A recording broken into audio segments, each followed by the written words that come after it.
کر رہے ہیں کہ حضور تو معصوم ہے، تو ہم سیدہ کو کوئی معصوم کرتے ہیں؟ ہاں، معصوم شرعی نہیں کہتے، یہ بات ٹھیک ہے، معصوم شرعی نہیں کہتے، لیکن ایک بات یاد رکھو، معصوم کا جو جگر ہوتا ہے اس پر اگر نہ ہم بار بات کی جائے گی، معصوم کی عزت برقرار رہ جائے گی۔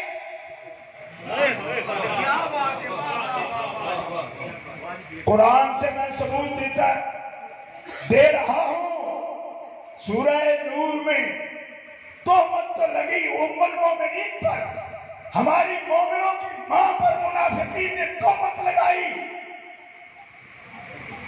اللہ تعالیٰ صفائی کیوں دے رہا ہے قرآن میں 17 آیتوں میں؟ کیوں دے رہا ہے؟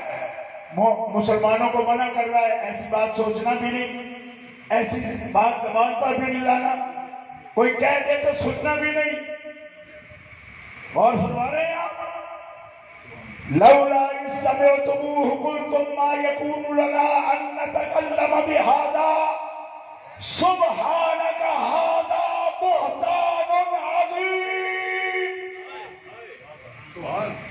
ایسا کیوں نہیں ہوا کہ کسی نے کہہ دیا تو آپ اس پر سنتے ہی کیا کہتے؟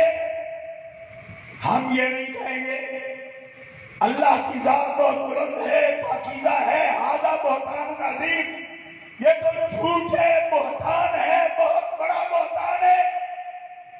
یا اللہ، جب ہر بات سمجھ سکتے ہیں، سن سکتے ہیں، غور کر سکتے ہیں، اس کے پہلو سب دیکھ سکتے ہیں، اس بات کے سننے میں کیوں اتنی احتیاط ہے کہ سنتے ہی تم نے رد کیوں نہیں کر دی؟ جب معصوم یہ بھی نہیں ہے، کیونکہ انبیاء کے بعد اہل سنت کے عقیدے میں معصوم شرعی کسی کو نہیں مانتے، تو جو معصوم شرعی نہیں ہے اس کے بارے میں پھر کیوں نہیں سوچ سکتے؟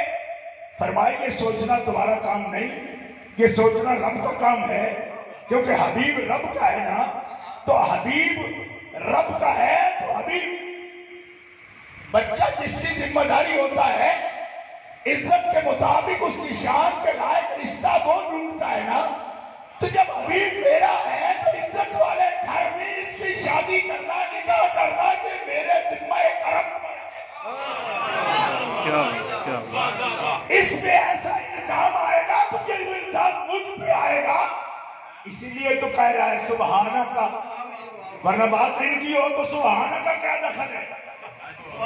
اللہ تو بلند ہے، تو سبحان ہے، کیوں کہ سبحانی کا تو یہ کام ہے کہ اس پاک رب نے پاک حبیب کے پہلو میں کوئی پلید چنگاری نہیں رکھی، تو جو ان کے لیے بیوی بن کردار یا عظمت سے گھری ہوئی نہیں چنتا، وہ ان کے خون سے پیدا ہونے والے ان کے جگر کو کس طرح عظمت سے ڈھکی ہوئی شان دے سکتا ہے۔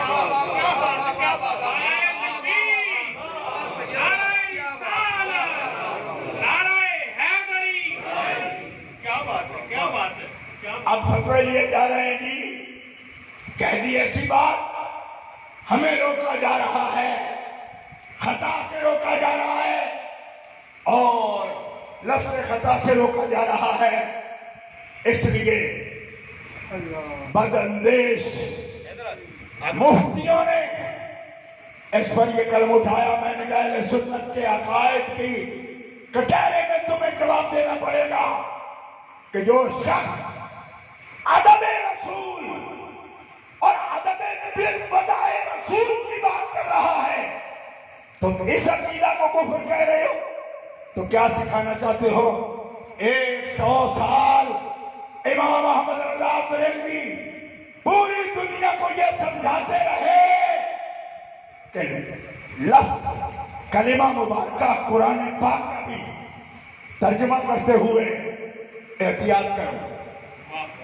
خالق جو کلمات مبارکہ ارشاد فرماتا ہے اس کا بالکل تحت ترجمہ کرتے ہوئے احتیاط سے کام لو۔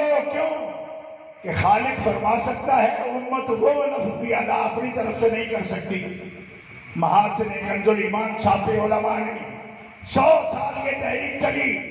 آج وقت بدبختی یہ ہے مرکزی جماعت اہل سنت کے ضلع قصور کا وفد بھی یہاں موجود ہے اور امیر نو منتخب حضرت علامہ مولانا سید ثقلین شاہ صاحب وہ بھی موجود ہے. میں مرکزی جماعت اہل سنت کے ممبران کو اور عہدیداران کو مخاطب کرتے ہوئے یہ بات عرض کرتا ہوں کہ 100 سال تک اہل سنت نے جب ترجمانی کی اور ترجمے کو فوقیت نہیں دی اور اس تحریک پر پوری صدی لگ گئی. آج اچانک کیا ہو گیا کہ ہر سنی انبیاء کرام پر بھی خطا کر لفظ بولنے کی جلدی کر رہا ہے. اور میں کہتا ہوں کہ اگر یہ فکر ہے تمہاری تو پھر یہ فکر تو آج سے 100 سال پہلے بھی بیان کر رہے تھے لوگ. ضلع قصور کے لوگوں کو کوئی بام تو نہیں ہے نا؟ یہاں ترجمہ کرتے ہوئے کیا نہیں کہتے رہے لوگ؟ ما کنت تدری مل کتابو ولل ایمانو. تو ترجمہ کر یہ ہو رہا تھا. تو آپ عصا اور غبا کے لفظوں کا ترجمہ، غفر کا ترجمہ، آج پھر وہی بات چلی جا رہی ہے. تو یہ لوگ کون ہیں جو 100 سال کی مسافت طے ہو چکی، جو فکری سفر طے ہو چکا، یہ دوبارہ ابتدا سے شروع کرنا چاہتے ہیں؟ میں کہتا ہوں کہ یہ ہی فکر ہے اعلیٰ حضرت بریلوی کی. اور آج ہمیں کہا جا رہا ہے کہ یہ رافضی فکر ہے. تو اعلیٰ حضرت بریلوی کیا رافضی تھے جنہوں نے ساری عمر ادب سکھایا، جنہوں نے ساری عمر ترجمانی سکھائی اور کہا کہ لفظ کے صرف ترجمہ کرنے سے ہماری نجات نہیں ہے، وہ مالک ہے، وہ بولتا ہے تعلیم کے لیے. اور لیکن ہم اس ترجمے کو اپنی طرف سے ان کی بارگاہ میں نہیں بول سکتے. لیکن آج مجھے نہایت افسوس سے کہنا پڑتا ہے کہ دوبارہ اسی بات کو دہرایا جا رہا ہے اور کہا جی وہ خطا کرتے ہیں، یہ خطا کرتے ہیں. میں نے کہا اللہ کیا فرما رہا ہے؟ یعظکم اللہ ان تعودوا لمثلہ ابدا. اللہ تمہیں نصیحت کرتا ہے جس قسم کا کلمہ میرے حبیب کے اہل بیت کے لیے بول رہے ہو، ایسا کلمہ کبھی بھی ابداً کبھی بھی اپنی زبانوں پر نہ لانا. یہ بھی نہ لانا، اس کی مثل بھی نہ لانا. مثل سے کیا مراد ہے؟ مثل سے یہی مراد ہے جو بھی ان کی شان سے کم تر بات ہے، جو گھٹیا بات ہے، ان کی شان کے لائق نہیں ہے. لمثلہ ابدا، یہ بھی نہ کہنا جو منافق کہہ رہے ہیں. اس سے ملتے جلتے بھی کلمے نہ کہنا. کیوں؟ اس لیے کہ اگر تم مومن ہو، ان کنتم مومنین، اگر منافق ہو تو پھر ڈٹے رہو، بے ناکام رہو. اگر مومن ہو تو مومن ادب والا ہوتا ہے، وہ تقدس کا خیال کرتا ہے، وہ اپنی زبان سے جن پر درود و سلام پڑھنے کا پابند ہے وہ ان کے بارے میں کوئی گندی بکواس اپنی زبان پر نہیں لا سکتا. کیونکہ درود کا تقاضا ہے تحسین کرنا، درود کا تقاضا ہے تعظیم کرنا، درود کا تقاضا ہے محبت کرنا. اور محبت کا تقاضا یہ ہوتا ہے کہ بے ادبی کا کوئی لفظ بھی اپنی زبان پر نہ لانا، نہ اپنے دل میں. گرامی قدر حضرات، اب میں گفتگو کو سمیٹتے ہوئے یہ بات عرض کرتا ہوں کہ ہر بندہ سوچتا ہے کہ ہمیں چھوٹا سا ایک حل مل جائے زندگی کا، آخرت میں نجات کا. ہر مومن کو اس کی تلاش ہے. تو ہم قرآن پاک سے جب پوچھتے ہیں تو قرآن پاک میں اللہ رب العزت جل وعلا کا ارشاد ہے، حبیب فرما دیجئے ان کنتم تحبون اللہ فاتبعونی یحببکم اللہ.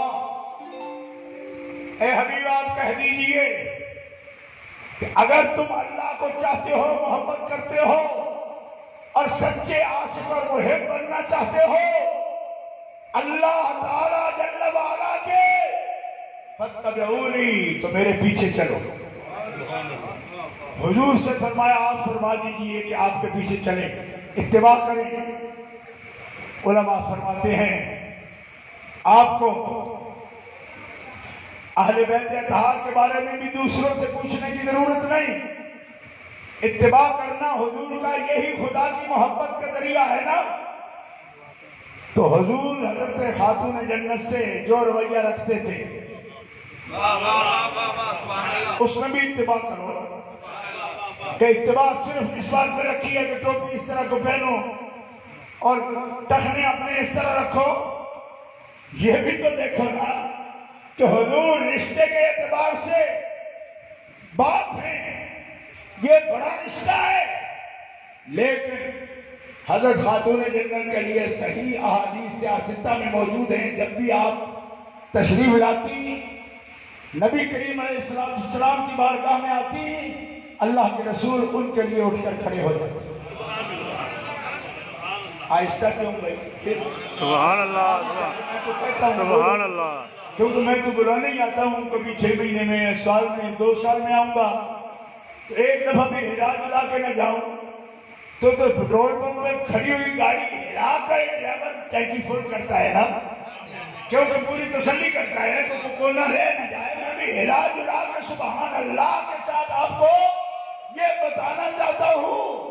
اور اتباع کو صرف اماموں میں، تسبیحوں میں اور صرف ٹوپیوں میں دیکھتے ہو.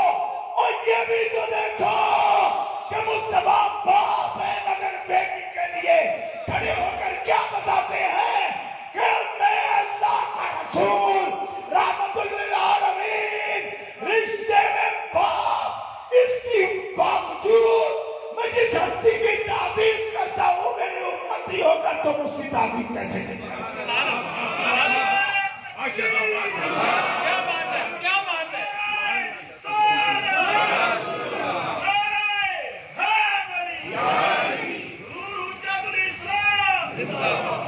اور دوستو یہ حدیث پاک ہے، ہم اصول کافی سے نہیں پیش کر رہے.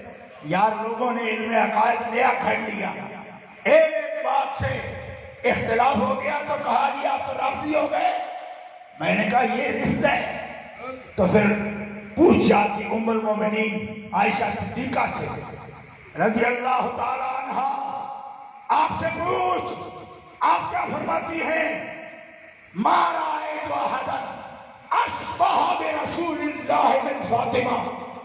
میں نے اپنی زندگی میں رسول اللہ کے سب سے زیادہ مشابہ صرف حضرت فاطمہ الزہرا کو دیکھا ہے. شبیہ نہیں، اشبہ. اور فرما رہے ہو، حدیث چیک کر لیں سارے. قصور شریف میں تو حدیث پاک کی پوری تنقید اور جنا موجود ہے، کرتے ہیں لوگ. میں اسی شہر میں یہ حدیث پڑھ رہا ہوں اور الحمدللہ مجھے یہ شرف حاصل ہے کہ اس شہر کے بڑے بڑے شیخ الحدیث بزرگ پسند سے میری تقریر کراتے تھے اور میں حدیث پڑھتا تھا وہ سنتے تھے. میں وہی ہوں عرفان مشہدی. کیا جرم ہے میرا؟ صرف یہی کہ میں بدائے رسول کی عظمت کی بات کرتا ہوں تو سن لو. جان جا سکتی ہے فاطمہ الزہرا کی عظمت کو پرچم کبھی نہیں چھوڑا.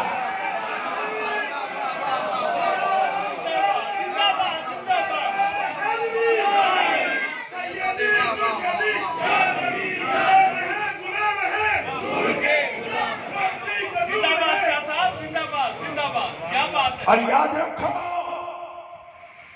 آج ٹیسٹ کرتے ہیں جی صحابہ کرام کے بارے میں کیا عقیدے رکھتے ہیں.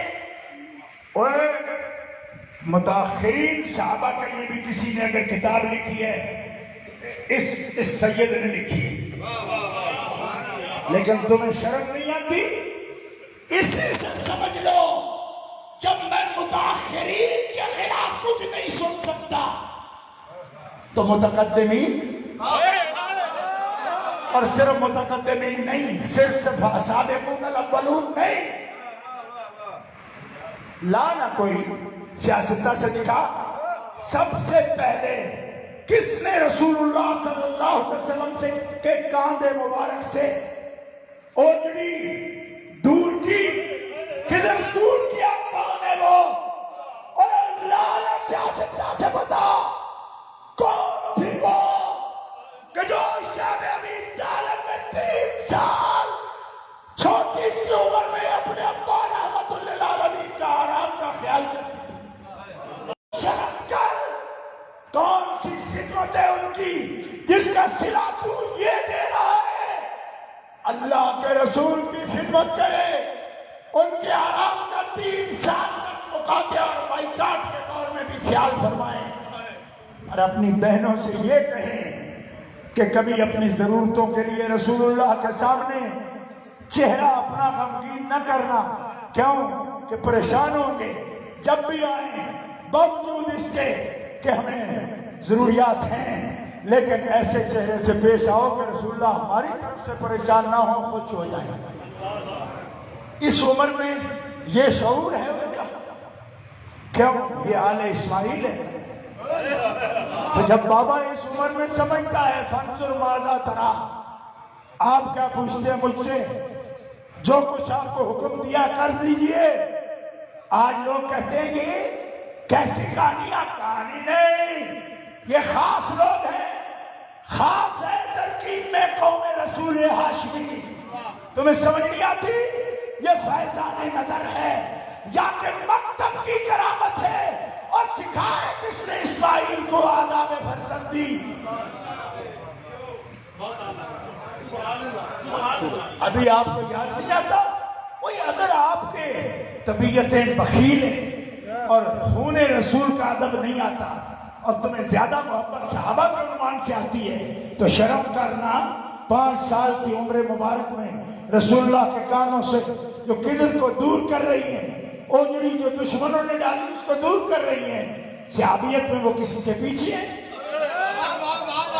تمہیں اگر ادب رسول نہیں، آل رسول نہیں مان پاتے ہو، اہل بیت کی طہارت کے قائل ہونا تمہارے نصیبوں میں نہیں لکھا، تو بد نصیبوں کا بختو صحابیت میں بھی انسان میں کون آئے گا اور مرتبہ کس کا ہوگا اور اہل بیت کس کا مرتبہ ہوگا؟ اسی لیے میرے مالک نے سابق الاول کا لفظ ایک سینے سے نہیں بولا، سابقون الاولون بولا کہ وہ صرف ایک نہیں، ان کے ساتھ اور بھی ہے جن کو یہ مقام حاصل ہے. اور تم ماں اصطلاحات کا جھگڑا کر کے لوگوں کو الجھانے کی کوشش کرتے ہو. میں کہتا ہوں والسابقون الاولون من المہاجرین والانصار.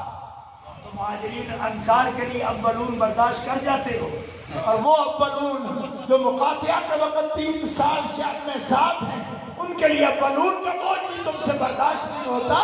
اوے اونجی کہہ دیو جزیر دی محبت نے تھوڑی دل دیا آکھا مار دیا نے بے خیر تو اسیدہ آل رسول کو چھجا کے نا محمد رسول اللہ کی عظمت کو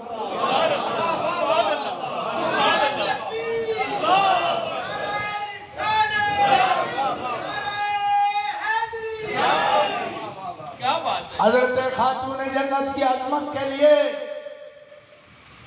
بات کرنا، عملاً اس کا اظہار کرنا، یہ رافضیت نہیں ہے.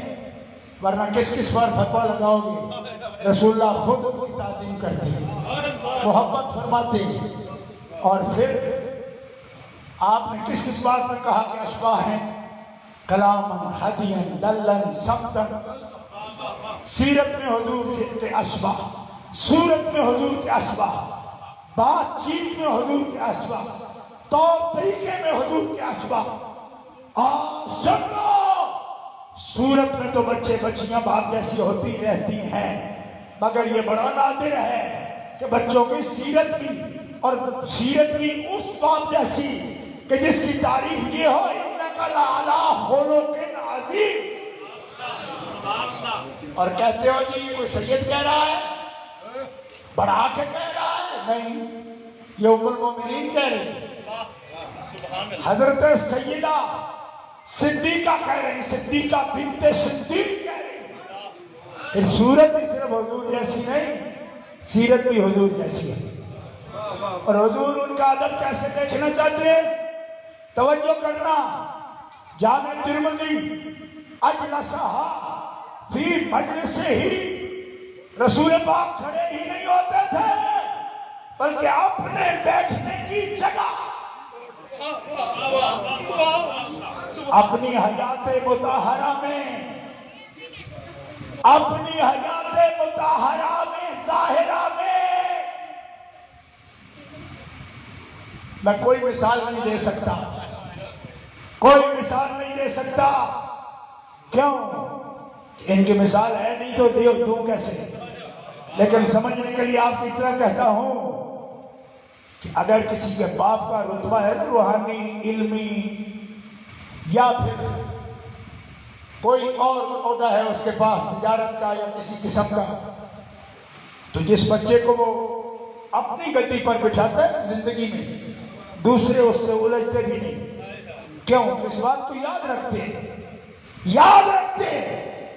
کبھی خیال کیا آپ نے امامت صدیق کا اعلان کیا، جاؤ کہو جماعت کرائے، مصلی ان کو دیا. ہم مانتے ہیں نا، ہم اہل سنت ہیں، مانتے ہیں نا. مصلی کے کون وارث ہے؟ ابو بکر صدیق کھڑے ہیں، ممبر دیا، ابو بکر صدیق کھڑے ہیں.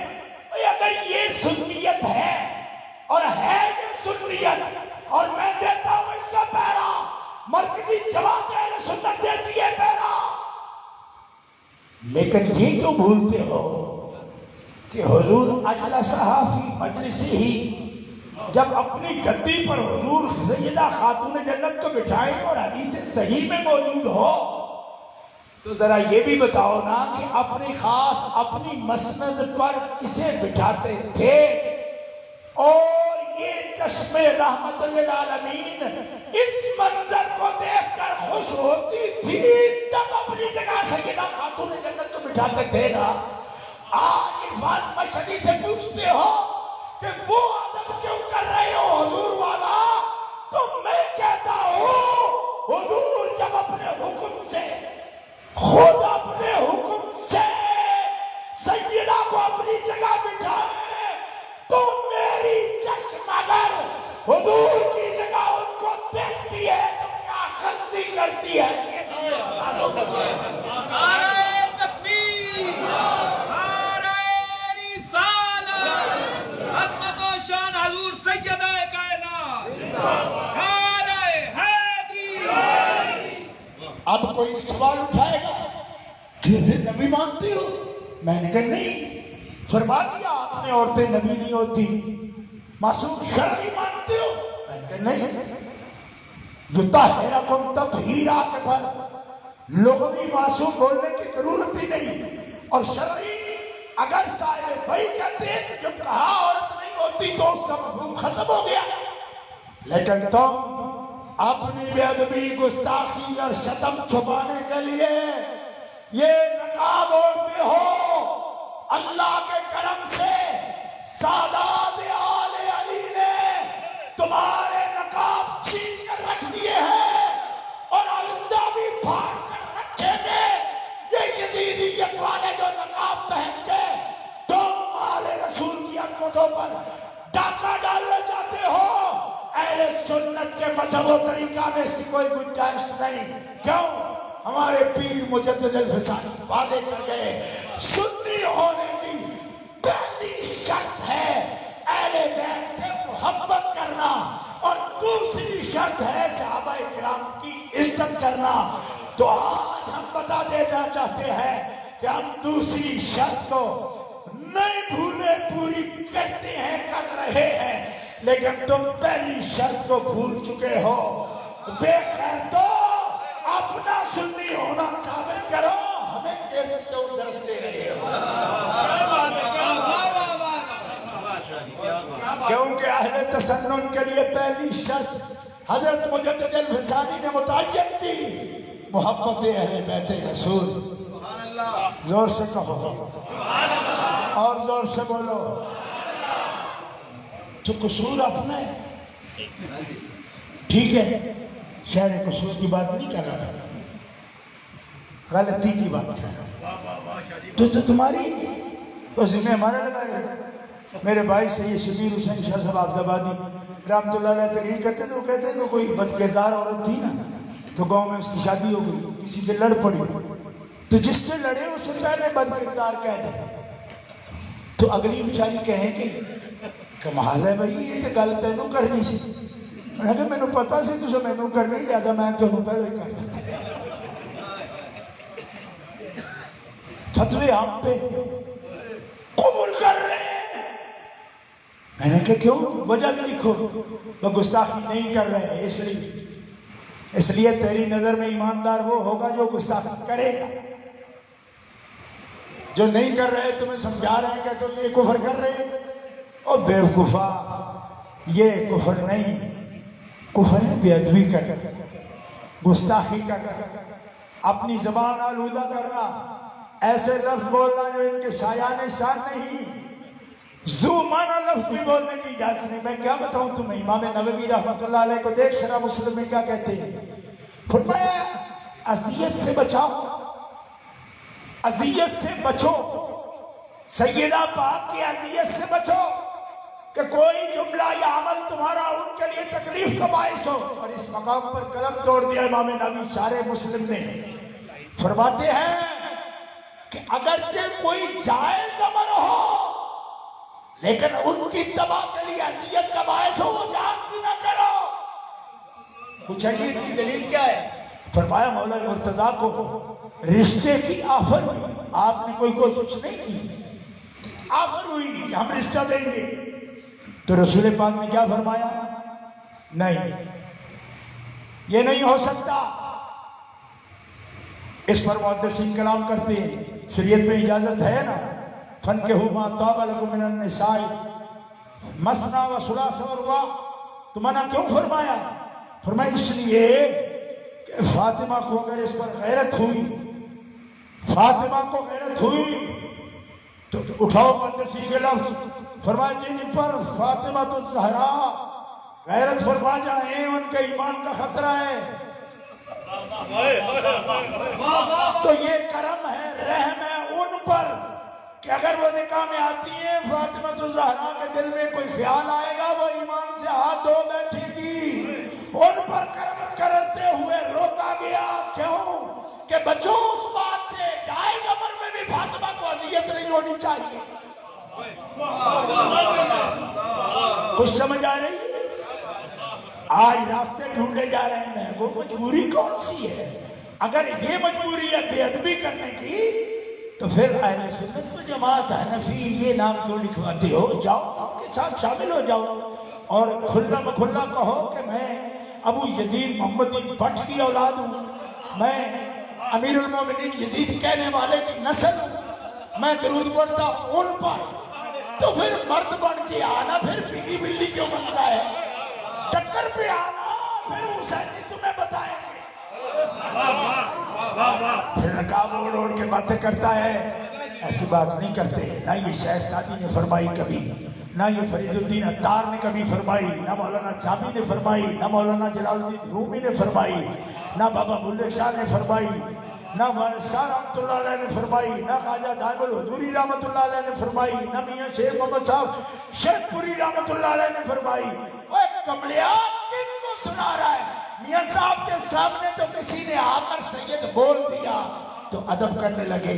جاتے جاتے ایک مقام تک گئے تو پوچھا حضرت ٹھہر جائیں. فرمایا میں اس جگہ تک تو جاؤں گا نا جہاں سے تم نے سید ہونے کا ارادہ کر دیا تھا. تو قصور شریف میں کیا یہ سوال اٹھائیں گے میاں صاحب رحمۃ اللہ علیہ اور حضرت خواجہ عبد الرحمان رحمۃ اللہ علیہ اور ان بزرگوں کے نام لیوا لوگوں کو سادات کا ادب بتانا پڑے گا, آل رسول کا ادب بتانا پڑے گا؟ اور انہیں سے سیکھ لو. انہوں نے سیکھا ہے کہ جو ان کا ادب کرتا ہے وہ اللہ والا ہوتا ہے, وہ اللہ کے رسول کی رضا والا, وہی اللہ کا ولی بنتا ہے. یہی کچھ سمجھ رکھا ہے اپنے مشائخ سے. آج دھڑے میں اتار کر کیا کیا بھانت بھانت کی بولیاں بلوا رہے ہو. میں پھر سے یہ بات عرض کروں گا آپ کے سامنے کہ وسیلہ ہے حضور فتبعونی، دوسری بات ہی نہیں، حضور کے پیچھے۔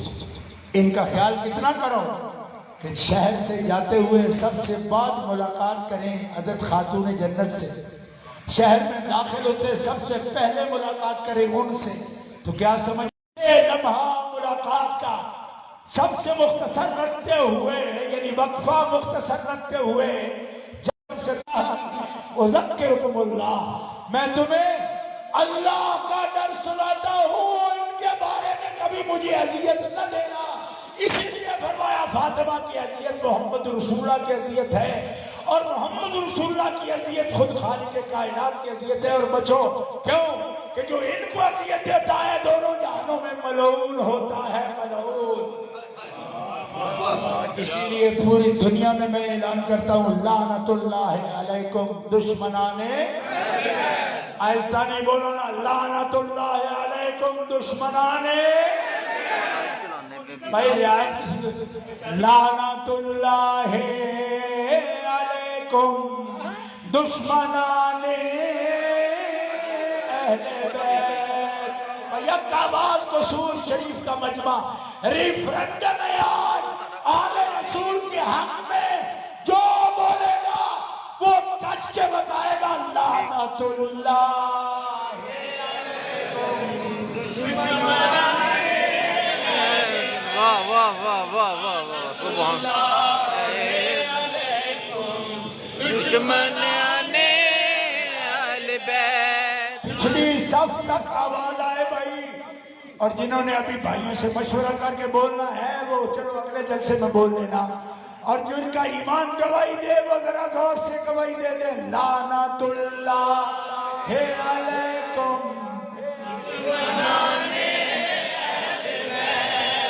ابھی بھی آواز نہیں آئی، آخری وہ دیوار تک آواز آنی چاہیے، آپ بولیں گے تو میں تقریر ختم کر سکتا ہوں لعنت اللہ علیکم۔ مرکزی جماعت اہل سنت کو اپنے ناظم اعلیٰ کے ساتھ آواز ملا کر بولنا ہے لعنت اللہ علیکم دشمنان اہل بیت، لعنت اللہ علیکم دشمنان اہل بیت، لعنت اللہ علیکم دشمنان اہل بیت۔ ایک بابا مجھے کہنے لگے سیدو سیو لعنت والی تقریر سناؤ گے؟ میں نے کہا نہیں جی، رحمت والی بھی سناؤں گا، لیکن رحمت والی کوئی بات ہو۔ کہا وہ کیا ہے؟ میں نے کہا رحمت اللہ علیکم دوستان واہ واہ واہ، رحمت اللہ علیہ وبرکاتہ علیکم اہل البیت۔ قرآن یہ اہل بیت پر رحمت ہے اور برکت ہے، اور پھر جو ان کے دوست ہیں ان پر درود پڑھنے والے ہیں، ان سے محبت رکھنے والے ہیں، ان پر رحمت ہے۔ تو کہتے ہیں یہ آپ اللہ نہ کر رہے، تو میں نے کہا آپ ان کے ساتھ کھڑے کیوں ہو؟ جلدی آؤ ادھر۔ نہیں ہمیں کہہ رہے ہو کہ لعنت نہیں کرو، میں نے کہا ہم کہہ رہے ہیں تم غلط جگہ کھڑے ہو، اور لعنتوں کی جگہ جاؤ گے تو لعنت ہوگی نا، اور رحمت کی جگہ آ جاؤ تو رحمت کی برسات ہو جائے۔